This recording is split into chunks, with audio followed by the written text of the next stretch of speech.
नमस्कार मित्रांनो, 26 मार्चला जयंत केसरी म्हणजेच हिंद केसरीचं मैदान कासेगावचं सगळ्या महाराष्ट्र बघेल. हे मैदान जे आहे ते काळ्या मातीचं रान आहे आणि त्या ठिकाणी काळ्या मातीतली जी जोडी पळेल तीच जोडी या ठिकाणी फायनलचा 1 नंबरचा मानकरी होऊ शकतो. आणि कोण होऊ शकतं हे तुम्हाला मी सांगेन, परंतु एक मोठा पायरा झाला. बकासूरचा ज्या पायऱ्याची उत्सुकता होती तोच पायरा झालेला आहे. आता सगळे म्हणतील नक्की कुठला पायरा झाला. आता सगळ्यांना माहितीच आहे तर काय सांगायची गरज नाही आहे. समजला आहे सगळ्यांना, पायरा समजला आहे तो.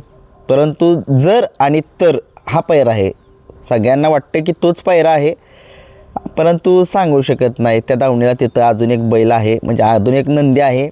बकासूरचा पायरा दोघं आहेत, त्या दोघांच्यापैकी एक 100 नाही 1001% फिक्स आहे. आता सगळे म्हणतील असं का,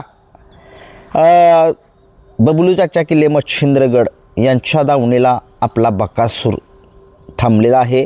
बलवडीचं मैदान झालं, तुम्ही बघितलं. त्या मैदानामध्ये प्रथम क्रमांकाचा मानकरी झाला बकासूर आणि खरसोंडीकरांचा बाब्या म्हणजेच गहानंदकरांचा बाब्या या जोडीनं प्रथम क्रमांक मिळवला. आणि 26 तारखेचं जे मैदान होतं आता त्या मैदानामध्ये ट्रॅव्हलिंग खूप होणार बकासूरचं. जा ये बकासूरला थोडासा खायलासुद्धा वेळ मिळत नव्हता असं मोहन शेटनी सांगितलं.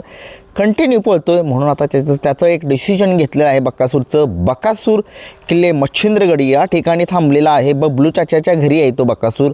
आणि त्याच दावणीला एक महाराष्ट्रातील टॉपचे नंदी त्या ठिकाणी 2 थांबलेले आहेत.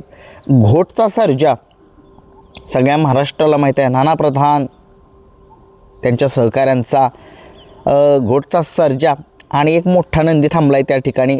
92 लाखाची खरेदी आहे समाजसेवक संतोष तोडकर ठाणे विटावा यांची. आणि ही तिघेजण रथी महारथी म्हणा तुम्ही त्या ठिकाणी थांबलेत बबलू चाच्यांच्या त्या ठिकाणी. मला खूप जणांचे कमेंट्ससुद्धा आले की जाऊन मुलाखत घे. आता काय मुलाखत घेणार आहे, लांब आहे ते आपल्यापासून खूप. आणि बबलू चाच्यांचं थोडंसं कामे पण चालू असतील, त्याच्यामुळे मी त्यांना विचारलं होतं. तर ते म्हणले जरा कामे चालू आहेत माझे, कासेगावमध्ये या, आपण तिथेच घेऊ डायरेक्ट मुलाखत. ठीक आहे म्हटलं, बघूया आता कसं होतं काय नाही. आणि सगळ्या महाराष्ट्राला एक पायऱ्याची आतुरता की बकासूरचा पायरा नक्की कोण आहे त्या ठिकाणी.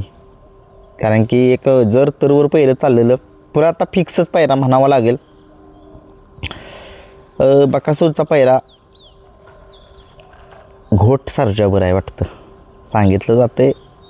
घोटच्या सर्जासोबतच आहे, 1001% आहे बकासूर आणि घोटचा सर्जा. काय वाटते लोकांना, काय वाटेल कमेंट्स बॉक्समध्ये सांगा. कारण की सगळेजण येणार आहेत त्या ठिकाणी. अगदी MP किंग शेरासुद्धा त्या ठिकाणी येणार आहे, डोंगऱ्यासुद्धा येणार आहे, बब्यासुद्धा येणार आहे बुलढाण्याचा. रथी महारथी आहेत ते, त्यांचा इतिहास विसरून जायचा नाही. बब्याचा 14 सलग मैदानं 1 नंबरचा मानकरी आहे त्याच्याकडे. शेवटी त्याचं पण उतारतं वय झालेलं आहे, आपणही समजून घेतलं पाहिजे.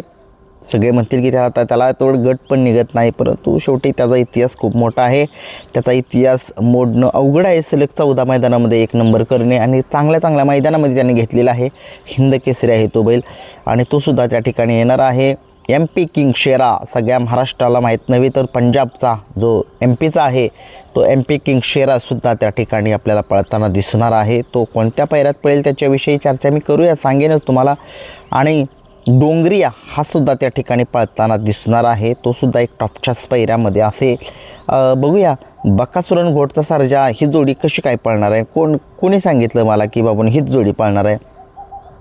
एक अंदाज लावा तुम्ही आता. घोटचा सर्जा तिथंच का थांबला, बबलू चाच्यांच्याच तिथं का थांबला, बकासूर तिथंच का थांबला, ह्याच्यावरून त्याला थोडासा अंदाज घ्या तुम्ही. थोडासा फोटो पडलेत सोशल मीडियावरती खूप, त्याच्या आधारावर सांगतो आहे मी तुम्हाला. आणि बघूया, अवघड आहे या जोडीला रोखणं, अवघड आहे. काळ्या मातीत गाडी, आता सगळे म्हणतील की काळ्या मातीत गाडी एवढी पळणार नाही. आता कारण का, कारण की माळशिरसला गाडी झाली होती, पळाली होती, गाडी फसली होती, हारली होती. हे बघा, शेवटी चांगल्या चांगल्या बॅट्समनला शून्यावरसुद्धा आऊट व्हावं लागतं कधी कधी. तसंच झालं असेल त्या दिवशी. बैलांचा मूड नसेल त्या दिवशी, आता मूड असेल. आणि हिंद केसरीचं मैदान असलं की त्यांच्या अंगामध्ये रक्तच साळतं या जोडीच्या. आणि हिंद केसरी मैदानामध्ये ही जोडी खरंच एक काय यांच्या अंगात येतं काय माहीत नाही, खतरनाक स्पीडनं पळते, सुट्ट निकाल घेते. आणि बघूया आता पुशेगावमध्ये तुम्ही बघितलं, गाडीनं कडेनं पळून एक नंबर केला होता, परंतु शेवटी पब्लिकमुळे थोडीशी गाडी आत गेली, लॉबी झाली. लॉबीमध्ये ते म्हणतात की निकाल जो आहे तो कॅन्सल झालेला होता, त्याच्यामुळे गाडीचा निकाल जो आहे तो उत्तेजनार्थ मिळाला होता पुशेगावला. परत पेडगावला थोडीशी घासाघाशी झाली, पब्लिकमुळे थोडंसं गाडीला पराभूत व्हावं लागलं. थोडंसं किंचित एक अंतरावरती, एवढं असेल अंतर, त्या अंतरावरती मथुरने बाजी मारली. आणि मथुर सगळ्या महाराष्ट्राला माहीत आहे, सांगायची गरज नाही, या बैलगाडा शहर क्षेत्रामधील एक टॉपचा नंदी आहे. महाराष्ट्रातील दोन्ही शर्यतीमध्ये त्याचं नाव एक टॉपला आहे. बिंजोड असेल, 3 फेऱ्याचं मैदान असेल, असा हा बिंदोडचा बादशाह 1001 मथुर, तो सुद्धा येतो. त्याचासुद्धा पैरा मी तुम्हाला सांगेन, फिक्स पैरा सांगेन. परंतु बकासूरचा फिक्स पैरा घोटचा सर्जा आणि बकासूरच जोडी पाळणार आहे. 100 नाही 1001% पाळणार आहे. आणि ह्या जोडीला रोखणं अत्यंत कठीण होईल. हिंद केसरीच्या मैदानामध्ये तर नाही, ही जोडी नाही हरू शकत. आणि एकच सांगतो, बकासूरचा खांदा उजवा आहे, घोटच्या सर्जाचा खांदा डाव आहे. दोन्ही खांदे पळते ती, पण शेवटी दोघांचं खांदं ओरिजिनल खांदं तीच आहेत. आणि तशीच गाडी पाळली पाहिजे. भले गाडी पब्लिकनं लागू द्या इकडून, घोटचा सर्जा बी काही कमी नाही, पळतो तर पळतोच म्हणावं लागेल. का होतं मग इकडे तिकडे खांदा बदली केलं की गाडी मार खाते. मग कुठंतरी त्या दिवशी सेमीला बघितलं तुम्ही, खांदा बदली झाली. लखनच्या बाबतीत तसं होत नाही. लखनचा एकच खांदा आहे, त्याच खांदे फिट राहतो. आणि ते पण असा बैल बघतात की उजव्या खांदी पब्लिकनंच पळणारा बैल आहे, त्याच्यामुळे लखन 1 नंबर किंवा 2 नंबर मिळवतोच, म्हणून तो लखन आहे.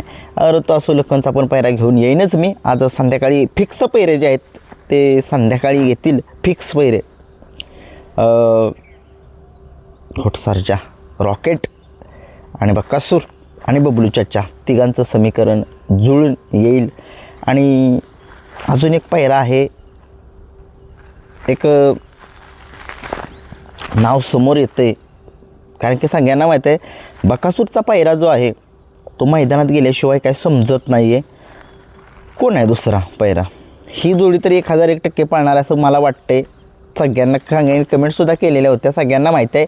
आणि ते बबलू चाच्यांच्या दावणीला बकासूर आहे, घोटसारजा आहे, मग त्याच्यामुळे तेच जोडी पाळणार आहे. परंतु तिथं दावणीत अजून एक नंदी आहे, समाजसेवक संतोष तोडकर यांचा मल्हार. 92 लाखाची खरेदी मल्हारसुद्धा आहे त्या ठिकाणी.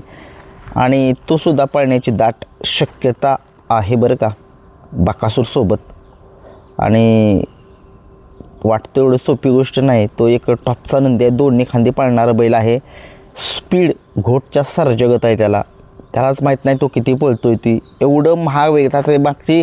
मागच्या वेळेस ही गाडी फॉल झाली होती, सुट्टा निकाल घेतला सेमीला, गाडी फॉल झाली होती. म्हणजे एवढं स्पीड आहे या बैलाला सुद्धा, त्या मल्हारला. उगीच 92 लाख दिलं नाही आहेत, चेष्टा काहीतरी बैलामध्ये धमक असल्याशिवाय 92 लाख दिले नाही आहेत. आणि बकासूर आणि मल्हार ही जर जोडी पळाली तर काय होईल?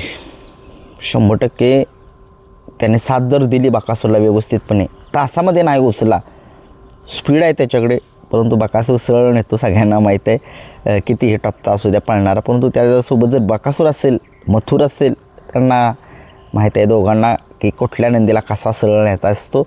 आणि बघूया, हे सुद्धा कॉम्बिनेशन चांगलं आहे. परंतु घोटसारजाच मला वाटतं 90% घोटसारजा आहे, 10% मल्हार, 11-11 आहे. बघूया शेवटी मैदानामध्येच समजेल. परंतु 100% नाही 1000% घोटचा सर्जाच आहे. आणि खूप खूप साऱ्या शुभेच्छा देऊ. एक 10% ठेवले मी मल्हार, कारण की त्यांच्या दावणीला आहे तिथं बबलू चाचाच्या, म्हणून म्हटलं मी म्हणतोय. बघूया, ह्या दोन्हीपैकी एक पैरा घोटचा सर्जाचाच आहे. आणि घोटचा सर्जाच फिक्स आहे बकासूरसोबत, कोणी काही का म्हणेना, अगदी मी सुद्धा म्हणतोय. बघूया करेल का एक नंबर जोडी काय वाटते सांगा कमेंट्समध्ये.